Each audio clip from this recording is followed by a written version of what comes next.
Hello friends, welcome to my channel. कैसे हैं आप सब? होप आप सब अच्छे होंगे। जैसा कि आप सबको पता ही हमारी कॉर्पोरेट अकाउंटिंग की सीरीज़ चल रही है, जिसमें आज हम अपने फर्स्ट चैप्टर का नेक्स्ट पार्ट पढ़ेंगे, जो कि है difference between over subscription and under subscription.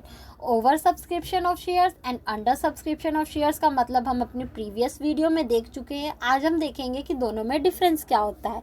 तो पहला जो डिफरेंस है वो मीनिंग का डिफरेंस है। ओवर सब्सक्रिप्शन का मतलब क्या होता है?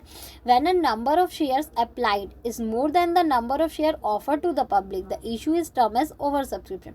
जब कंपनी जितना शेयर्स ऑफर करती है पब्लिक को, पब्लिक उससे ज़्यादा के लिए अप्लाइड कर देती है, उस कंडीशन को हम लोग ओवर सब्सक्रिप्शन बोलते हैं। और सेम इसी का अपोजिट होता है, कंपनी जितना शेयर ऑफर करती है पब्लिक को, जब पब्लिक उससे कम अप्लाइड करती है शेयर्स के लिए, उस कंडीशन को हम लोग अंडर सब्सक्रिप्शन बोलते हैं। Number of share subscribed is more then issued share. Issued shares मतलब जितना कंपनी इशू कर रही है, सब्सक्रिप्शन ऑफ शेयर्स उससे ज़्यादा होगा, मतलब पब्लिक उससे ज़्यादा शेयर्स के लिए सब्सक्राइब कर देगी। और सेम उसी का अपोजिट होता है कि पब्लिक को जितना वो ऑफर कर रही है, जब वो ज़्यादा होता है सब्सक्राइब शेयर से, तो उस कंडीशन को हम लोग अंडर सब्सक्रिप्शन बोलते हैं। मतलब जब सब्सक्राइब शेयर्स कम होते हैं इशूड शेयर से। थर्ड आपका जो पॉइंट ऑफ डिफरेंस है वो आपका refund. The company has to refund the money to the application whose application are rejected.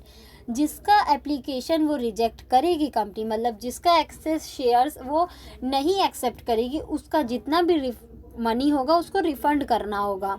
There is no question to refund of money to the application. लेकिन इस condition में वैसा कोई रिफंड वाला बात ही नहीं होता है। क्यों? क्योंकि यहाँ जितना वो ऑफर किया है उसी से कम लोग अप्लाइड किए होते हैं शेयर्स के लिए। नेक्स्ट जो पॉइंट है, फोर्थ है ये आपका issued capital. In the company balance sheet share capital will remains equal to the issued capital. जब कंपनी के बैलेंस शीट में ये दिखाया जाता है तो जो शेयर कैपिटल होता है वो इशूड कैपिटल के बराबर होता है। ठीक है। In companies balance sheet share capital is shown at reduced value than the issued capital. लेकिन जो अंडर सब्सक्रिप्शन के केस में होता है, उसमें जो कंपनी का बैलेंस शीट होता है, तो उसमें शेयर कैपिटल की प्राइस क्या हो जाती है? इशूड कैपिटल से कम हो जाती है। क्यों? क्योंकि इशूड कैपिटल तो वो ज़्यादा दिखाई होगी, लेकिन पब्लिक जो है वो उतना अप्लाई ही नहीं की, उससे कम शेयर ही अप्लाइड की है। तो क्या होगा? हमारा जो शेयर कैपिटल है वो रिड्यूस हो जाएगा।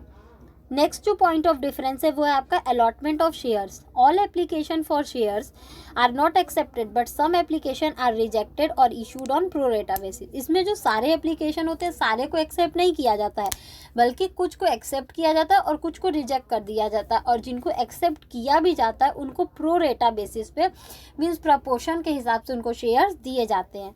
लेकिन अंडर सब्सक्रिप्शन में क्या होता है? All the application for shares are accepted. जितने भी शेयर्स के लिए एप्लीकेशंस आए होते हैं, जितने भी लोगों ने अप्लाइड किया होता है, सारे के शेयर्स क्या हो जाते हैं? एक्सेप्ट हो जाते हैं। क्यों? क्योंकि उससे ज़्यादा तो कंपनियां ऑफर की हैं, उससे ज़्यादा तो शेयर्स कंपनी के पास पड़े हुए हैं, तो वो क्यों रिफंड करेगी लोगों को, क्यों रिजेक्ट करेगी? इसलिए उस कंडीशन में वो सारे एप्लीकेशन ऑफ शेयर्स एक्सेप्ट कर लेती है। होप आपको ये टॉपिक समझ में आया होगा। फिर भी किसी को कहीं कोई भी प्रॉब्लम हो तो आप मुझे कमेंट सेक्शन में कमेंट करके पूछ सकते हैं। Thank you so much.